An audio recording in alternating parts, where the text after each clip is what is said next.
Washington Journal continues.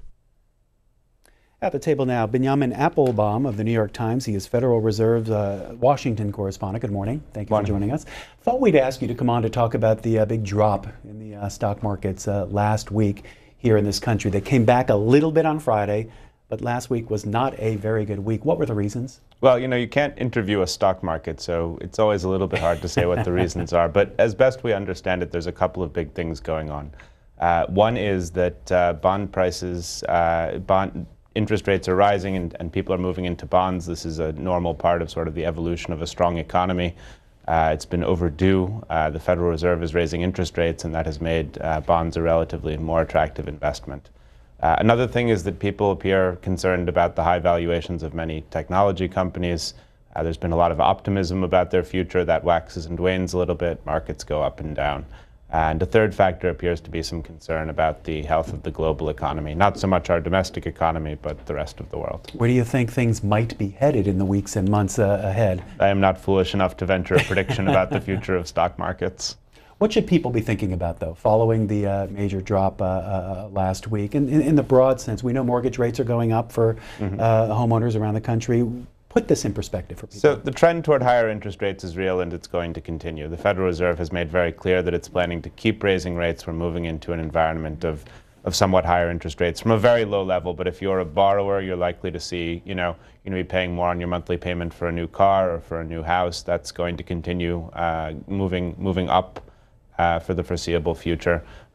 What's going to happen in stock markets is much harder to predict, but the best advice if you're an investor is have a long-term strategy and don't pay too much attention to what's happening on any given day. How would you describe the condition of the U.S. economy right now? It seems to be in very good shape. The head of the Federal Reserve, Jay Powell, has called it an especially bright moment for the U.S. economy.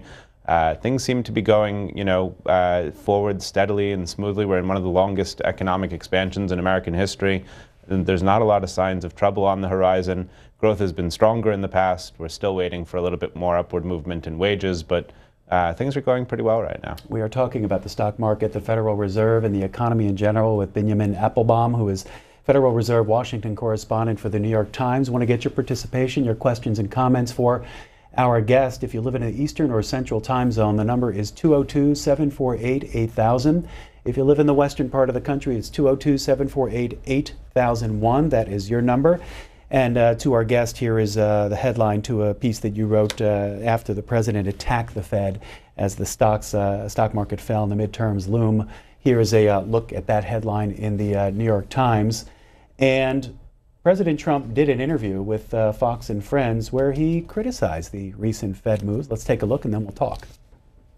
The Federal Reserve is getting a little bit too cute, that's all. That's ridiculous what they're doing. But the Democrats, you look at what they would do to it. They would knock it down. Instead of being up 50%, you'd be down 50%. When I took over this economy was ready to crash. We were at 1% GDP. Now we're at 4.2%. It was ready to crash. It was the worst. If you look from the Great Depression, it was the worst recovery in the history of our country. And Obama threw tremendous money at it. Don't forget, Obama was playing with zero money, so he was playing with funny money. It was very easy. I'm paying interest at a high rate because of our Fed, and I'd like our Fed not to be so aggressive because I think they're making a big mistake. Binyamin Appelbaum of the New York Times. Explain first what the role of the Federal Reserve is in the broader economy. So the Federal Reserve is basically in charge of controlling the rate of growth in the economy. If things are going too fast, it has the capacity to slow things down. If things are going too slowly, it has the capacity to speed things up. It's aiming to keep unemployment at a pretty low level, to keep inflation pretty steady. It's basically the regulator on the economy. And the president said the Fed's actions were, quote, ridiculous. What is he trying to say here? And what's the reality, in your view, of what he is saying toward the Fed? So he's been extremely critical of the Fed. He hasn't always been entirely coherent about why he's offering those criticisms. But as best we can understand what he's saying, he is upset that the Federal Reserve is raising interest rates. He is arguing that they don't need to be restricting economic growth at the moment, that it's a mistake for them to be trying to step on the brake a little bit, that the economy is not strong enough for the Fed to be doing that. One of the issues he's mentioned is the federal debt, which is really interesting because the president has caused the federal debt to increase massively by passing large tax cuts and simultaneously increasing federal spending. And now he's saying, listen, if interest rates go up, we're going to be spending more money on interest payments. I don't want to be spending more money on interest payments. No one wants to spend more money on interest payments, but one way to avoid doing that is to borrow less money. A little bit more education here. Does the president control the Fed in any way? He appoints the members of the Federal Reserve's Board of Governors. So indirectly, he has considerable influence over the Fed. But once he's done that, they have independent authority to make decisions about the course of monetary policy. So he can stand on the sidelines and yell at them, but they have autonomy to make their own decisions. And what else has the Fed chairman, Mr. Powell, telegraphed in terms of other rate hikes and other actions in the months to come? He's made pretty clear that rate hikes are coming. The Fed is expected to raise rates again for the 6th consecutive quarter when it meets in December. They're predicting there will be more rate increases next year. Rates are still at a low level by historical standards. The Fed is still actually providing a little bit of stimulus to the economy. It's still lightly tapping on the accelerator. They want to stop doing that. They think the economy is strong enough to get by on its own, and every indication is they're going to keep raising rates. Let's go to calls. Timothy is on the line from Yorktown, New York, for Binyamin Appelbaum of the New York Times. Good morning, Timothy. Yes, I have a question for the gentleman, but Sure. First, if you please let me, I have one little complaint for C-SPAN. Okay, and you're that listening. is that, okay, thank you. Yeah. That is the last time that I had called in, I just made a suggestion simply that instead of having Democrat and Republican line, that y'all go like regional. Which we're doing that right now, right? Y'all doing regional now? We You're are. saying what? Okay, then. I'm saying, but people fight so much when you have the Democrat and Republican. Now, I did that, and I also suggested that y'all have a discussion on Israel. As soon as I said that, I was cut off by Pedro. It seemed like that, and from then on, you guys won't let me call back in. I'm just happened to be in New York visiting today, and I called from New York phone. Okay. But I usually call from North Carolina, 27893, but it's been 6 months, and you guys won't take my call. All right, I so- didn't do so- nothing disrespectful. Couple things. Thank you for calling in. We're going to let you get your question or comment on the topic at hand for our guest, and thank you for the idea of the subject matter for a future segment. So we're not going to cut you off, Timothy. What would you like to ask our guest? Well, I would like to ask him, as far as the Federal Reserve, well, first of all, I want to say that the money that we have been spending and the tax cuts and everything else has completely taken this government completely down. Now, Donald Trump don't want to raise the interest rate so the country can make back the money that it's been given away because he wants his economy to look good. And, it seems like they can take all this money and give tax cuts to the rich, $2 trillion, and they can't even pay any money for health care. And these guys didn't even need the money. They were making record profits. So I would say to the Democrats, man, wake up and start making the points that matter and start being like the Republicans. Look at things and have a decent argument. It's a shame that people are getting away with all this stuff, Donald Trump, on all his talking points, and nobody is going back with nothing. And the last thing I want to say, sir, is that I don't understand, I know this is a little bit off question, but nobody had brought this up, that when Kavanaugh was confirmed, why the Democrats hid from saying that they wouldn't bring that thing out at first. They waited till the last minute. Of course, I wouldn't have brought it out either. But what happened is Trump and them would release the guy's records. If they would have released all those records, he would have never been confirmed. And they would have never even had to brought this up.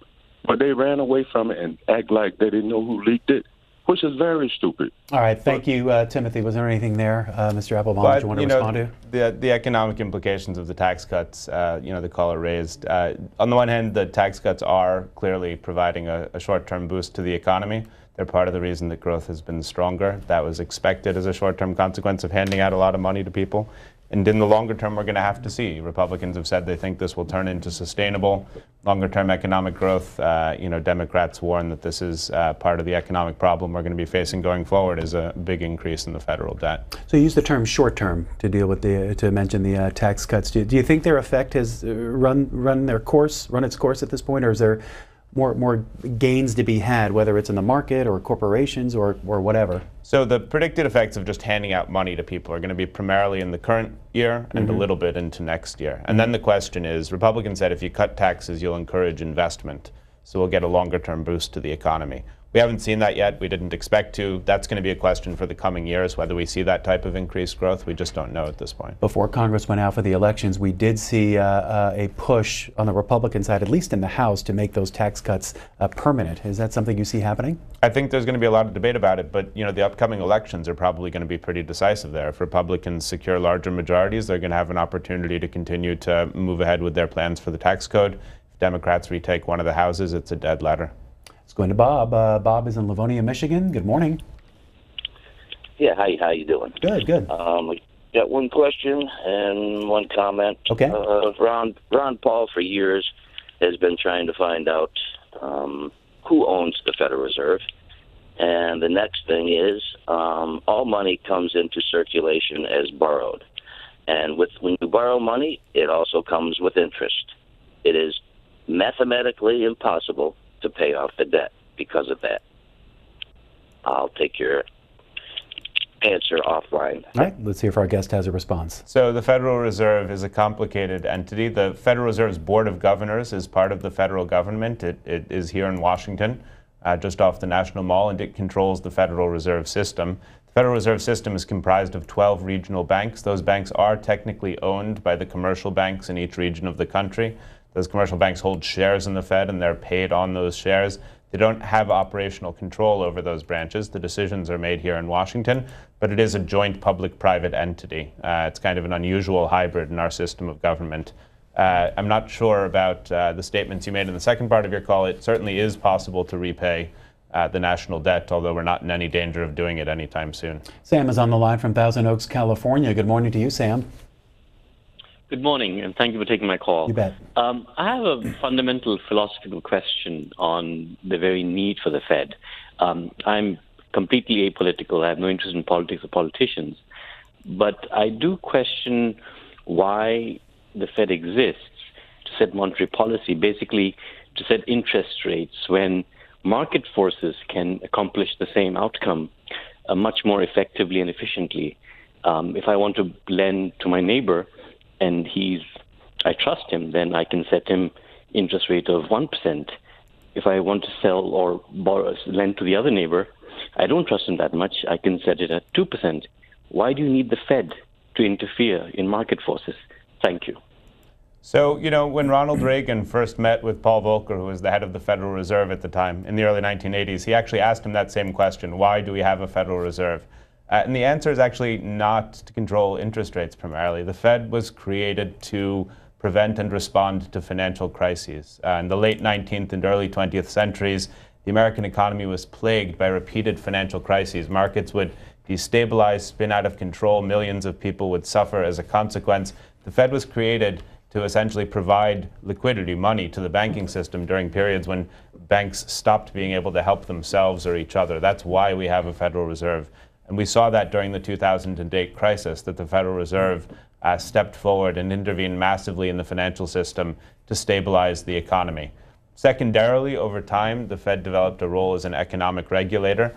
Most people think that you do need some type of government policy to determine the level of interest rates, the growth of the money supply, to control essentially the amount of stimulus that's being provided to the economy. But there have been, different proposals over the years about how to do that. But the one aspect of the Federal Reserve that is hard to get around is if you don't have a central bank during a financial crisis, history tells us that things are a lot more painful. Steve writes at Twitter, most everyone in the White House, he brings politics into this, particularly near November, and particularly the reckless spenders like Trump, wants the non-existence of the Fed. Is the Fed something we're hearing on the campaign trail from the president? No, it's really died down a lot. There was a period after the financial crisis when the Fed had been so prominent and had intervened so extensively that people were really upset about.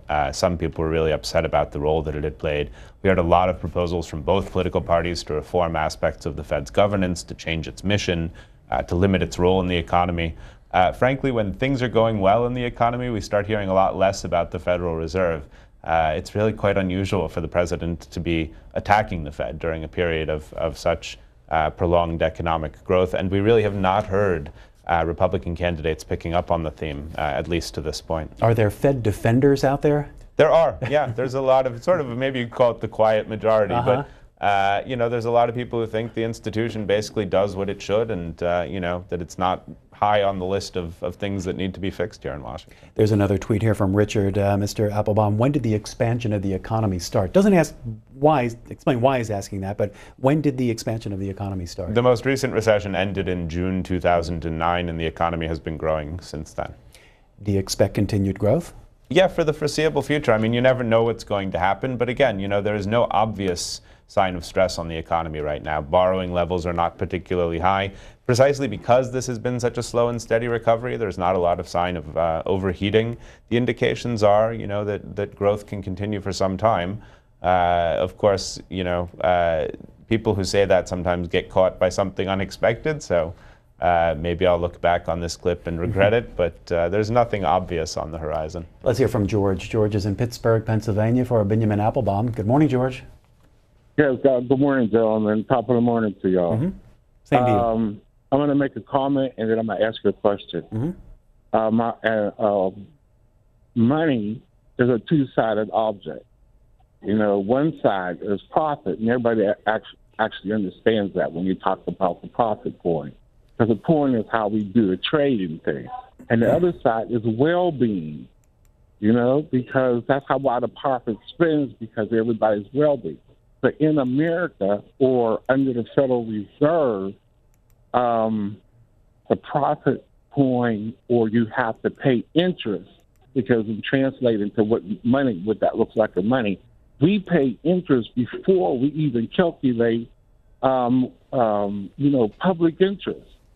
You know, and that causes the whole economy to go wacky, because even our health care, we can't resolve the health of our collective, because our health care is based on profit, the market value.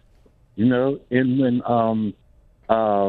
Mr. Obama set the thing up, you know, he set it up to give each America an opportunity to, you know, be healthy, you know, and under how healthcare was ran at that time, it was affordable. But as soon as the government got involved, you know, private interest money, you know, the spending of coin, you know, upped all the prices, you know, so, you know, now we're trying to fix it. So my question is to you, you know, you said, you made a comment that we're not under the threat of paying off our national debt. You know, I think that is cold-hearted, because as poor, I'm an African-American, and I make half as much money as white people, you know, because the whole system is controlled by outrageous fortune, power, and racism. And I don't have no choice, because poorer I've gotten because I'm under health care, you know, because of dialysis issues that, like, I didn't even ask for. You know, in America, make it possible for me to live well-being. You understand what I'm saying? But, you know, I can't even hardly afford it, because, well, as poor as I get, you suck all the money out of it, because private interest is paid first before anybody even calculates. All right, George, let's hear from our guest, Mr. Appelbaum. My comment about the federal debt is just with respect to how large it is. The federal debt continues to grow. Repaying it would require us to run annual surpluses in the federal budget. We're doing exactly the opposite. The size of the federal deficit, which is the difference between the money the government collects each year and the money the government spends, gets larger with each passing year. So we're headed in the wrong direction if we want to repay the federal debt. Here is a tweet for you. The Federal Reserve, this viewer says, is not a federal agency. It is privately owned. That is part of the problem. Is that true? It is not true. The Federal Reserve, as I explained a moment ago, is in fact a federal agency. It oversees a system of Federal Reserve banks, which are owned by consortiums of commercial banks in each region, but the Federal Reserve Board here in Washington is a part of the federal government. Any sense of why they would ask that? Is there a feeling out there that it's This is a very common theory, and again, there is this hybrid structure where the sort of the operational arms of the Fed throughout the country are under private ownership. Right. But there's a public board here in Washington that controls the system and makes policy decisions. How many people serve on the Fed, and how often do they meet? There are 7 seats on the Board of Governors. It's unusual for all 7 to be filled at the same time. But right now there are 4 members of the Fed's board, for example. They meet every 6 weeks, roughly 8 times each year. How long does the chairman get to serve? It's a 4-year term. Most chairmen have served more than 1 term, although the last, Janet Yellen, served just 1 term. The current chairman, Jay Powell, has been in office almost a year now. Let's go to Deborah in Highland Mills, New York. Good morning, Deborah. Good morning. I'm just curious if the European Union has a equivalent to our Federal Reserve. And I'll just take the answer offline. Thank you. That's a great question. So it's almost the European Union. Most members of the European Union are also part of a currency union. They share a currency called the euro. And the members of that currency zone have a united central bank called the European Central Bank, which makes monetary policy for that currency zone. It doesn't exactly overlap with the European Union. One key difference is that the United Kingdom is part of the of the European Union, but not part of the Eurozone, although the United Kingdom is on its way out of the European Union at the moment. Moving on to Gordon in Laramie, Wyoming, for Binyamin Appelbaum of the New York Times. Hello, Gordon.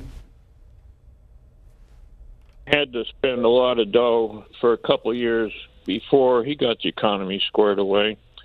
Also, I'm 72 years old. I gross less than $40K a year. I don't know if I'm poor or lower middle. I don't know where I'm at there, but I'm really looking forward to doubling my standard deduction next year. That's going to help a lot. Also, bring in some global warming here. It's 5 above 0 this morning.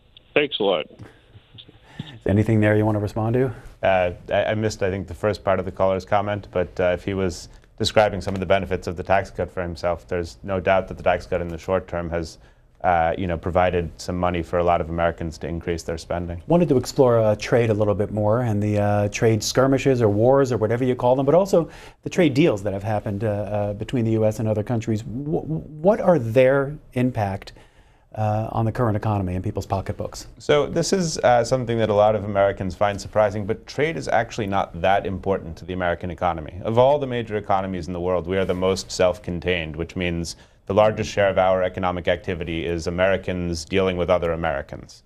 And so trade for us is a relatively small factor in our economic growth. When it's going well, it certainly has tended to increase the total size of our economy, although the distribution of those gains has been hugely unequal. And so a lot of the places that used to be, productive parts of the country, manufacturing centers, the Rust Belt, have really suffered, and lost a lot of jobs as a result of trade. But what we've seen lately is that when you get rapid change of any kind, and right now the Trump administration is really changing the rules of trade, it's disruptive to the economy. And so some of the people who have been winning are now struggling to adjust to these changes. Companies that relied on imported parts, imported aluminum and steel, are facing higher tariffs, higher prices. There's a nail factory in the Midwest that has been sort of a primary example of the impact of this. It was the only plant in America that still made nails. They use imported steel to do it. Their prices have gone up. They've had to lay off a lot of workers as a consequence. So these disruptions can be pretty significant. But at the same time, is it true that the trade conflicts that the U.S. is having with China and other countries winds up costing in the store for people when they're going to buy goods? Most economists expect that when you raise tariffs, and a tariff is basically a tax on imported goods, right, that a fair share of that burden is going to be carried by consumers. Some of it goes back to the host country potentially, depends on the exact details of the tariff, but it's going to be divided between the people who make the product and the people who buy the product. And to some extent, you are likely to see higher prices. More about the Fed and the economy with our guest, Binyamin of the Appelbaum of the New York Times. He is a Washington correspondent for the Federal Reserve, here talking about stock prices, the Fed, the overall economy, mortgages, you name it. Keith from Palm Bay, Florida, is on the line now. Go ahead, Keith. Good morning, gentlemen. Good morning. It was sort of funny. Your definition of the Fed Bank is in a way the same description as an oligarchy, private and public. But to go on to my comment and then my question, we always talk about the corporations, tax cuts, and everything, but you didn't discuss the implications of the raising of the income of people and all the jobs that it's providing. And what has exposed in America is even with 12 to 25 million illegal immigrants, we are deeply short of skilled labor and need to get our immigration policy in order. My question for the Fed is, during the Great Recession, the Fed brought in a lot of bad debt on its books. I think it was almost $1 trillion or something, or $4 trillion. Will the interest rates going up help get that off of the books, or will that hurt it? So the Fed, I'm not sure what the caller means by bad debt. During the aftermath of the financial crisis, the Federal Reserve, as part of its effort to stimulate the economy, purchased trillions of dollars of two types of assets: Treasury securities, which are the world's safest investment, and mortgage-backed securities, also quite safe, high-quality mortgage bonds in an effort to drive down interest rates on mortgage loans. Neither of those investments is regarded as low quality, and the Fed is now gradually beginning to sell those. There's no sign that it will sustain a loss on those investments. And Jack is calling from Huntington Station, New York. Good morning to you, Jack. Good morning. Good morning. I have a question for Benjamin regarding how Trump asked the Fed to cut rates. And I've heard a few different callers ask questions why he did this and how the Fed works. And I'm under the impression that when the Fed raises interest rates, it causes the stock market as a whole to go down. So wouldn't this make sense for Trump to be asking for cuts? And one more. Move on to another call from Aurora, Colorado. What's your name in Aurora? Hello, Aurora, are you there? Don't think we have Aurora. Let's try. Are you there? This is Peter. Go ahead, please. Can you hear me now? We can hear you better now. Go ahead, please. Yeah. I have a question for Mr. Appelbaum. How does Federal Reserve create money? And since he commented earlier that it's a public-private partnership, does the private banks profit from the money created by Federal Reserve? So the Fed creates money in two ways. One is it literally orders up money from the Treasury Department, which prints the bills that may be in your wallet. And the other is that it creates it electronically. It purchases bonds from financial firms and then pays for those bonds by crediting the accounts that those banks have at the Fed. And then that money is added to the total amount of money in the financial system. So the Fed basically has the power to create as much money as it wants at any time. The banks do, the Federal Reserve, the regional reserve banks do record annual profits. Those profits go back to the Treasury Department. The Fed transfers that money to the Treasury every year. In recent years, the Fed has been enormously profitable, and the American people have been the beneficiaries. Tens of billions of dollars each year have been transferred to the Treasury Department, reducing the federal debt each year. So it turns out that the Fed's massive intervention in the financial system after the financial crisis has been hugely profitable, and you have been the beneficiary. And Chester from Atkins, Arkansas now. Hello, Chester. Good morning, gentlemen. Good morning. Thank you for taking my call. I'm curious about a recent Senate subcommittee hearing stating that $9 trillion in off-ledger transactions are unaccounted for by the Federal Reserve. I've got a three-part question. And how can the speaker here speak of Treasury bills being good debt when they're not collateralized by anything? And one more. Given that the United States Constitution clearly states that the only thing that can be used as money within the United States is gold and silver, how can the Federal Reserve operate issuing bills that are not backed by gold and silver but aren't gold and silver? How can they say that they're operating within the law I'll hang up and listen to your answer. Thank you, sir. Mr. Appelbaum, you could take part or all of that. So I'm not familiar with the subcommittee that the caller references. The debt of the United States is backed by the full faith and credit of the United States government. I think it's a pretty good bet. Other people are welcome to disagree. As regards money, the caller is misdescribing the Constitution. The federal government has the power to issue currency. It does so. It's fiat currency. It's not backed by gold or silver. It's backed, again, by the full faith and credit of the United States government. Most of the world uses it as the standard currency of international exchange. People in other countries hoard it as a valuable asset. People appear to take seriously the proposition that it has value. But again, if you don't, I'd be happy to take yours.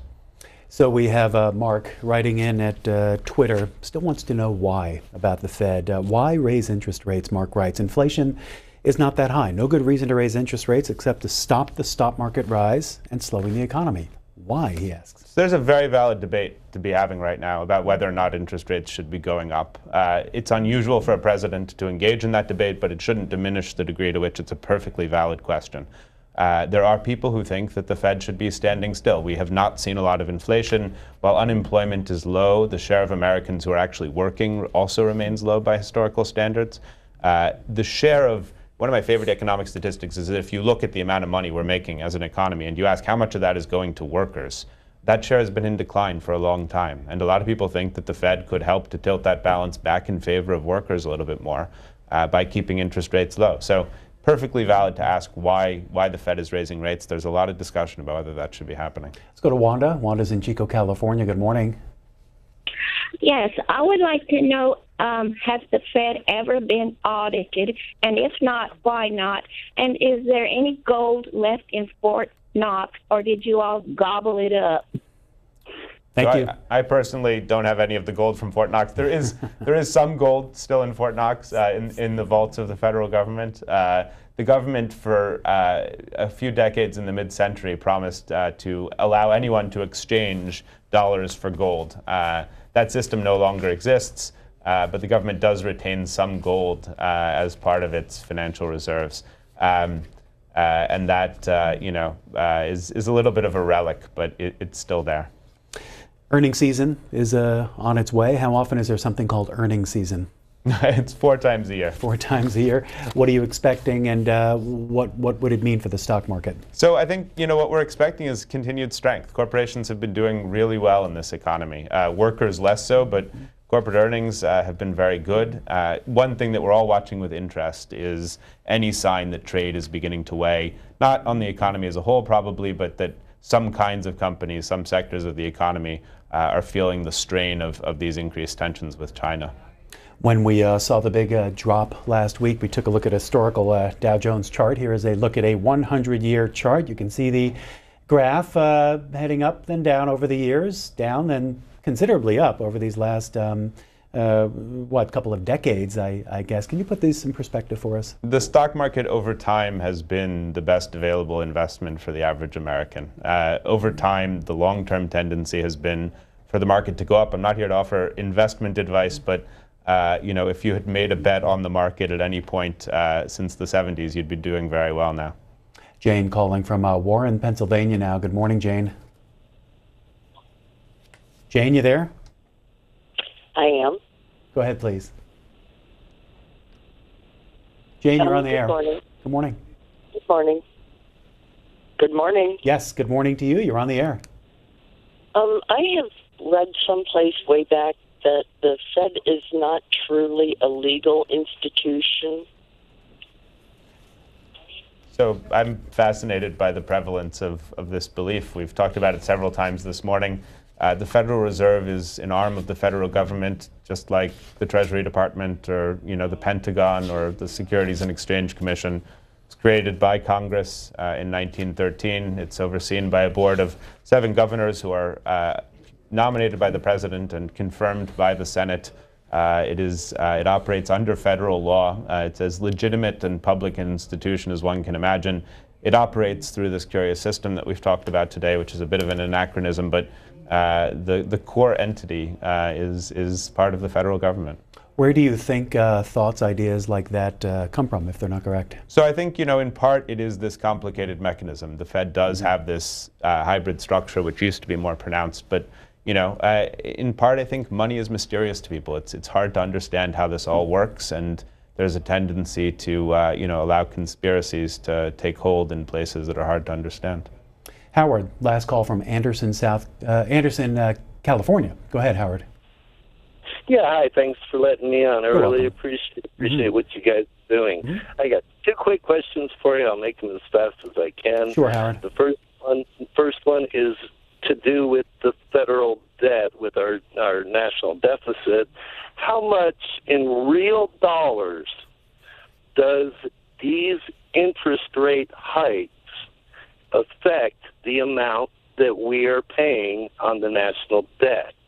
My second question is, you made a comment a few minutes ago that, they went and bought all these bonds and spent all this money, and that was to help the economy. But how much does the government selling these products back off end up hurting the economy? That's a pair of very good questions. With regard to the first, I don't have those numbers at my fingertips, but the United States government is the world's largest borrower, and as interest rates go up, it's going to cost us a lot more money to pay the interest on those debts. As regards the second question, so if you take seriously the premise that buying bonds was helpful to the economy, it obviously makes sense that selling them would reverse those benefits.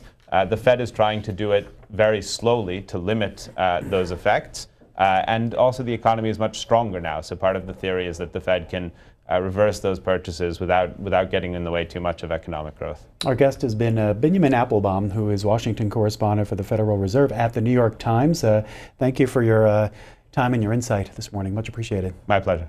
We will take a short time out, and then we're going to do a segment of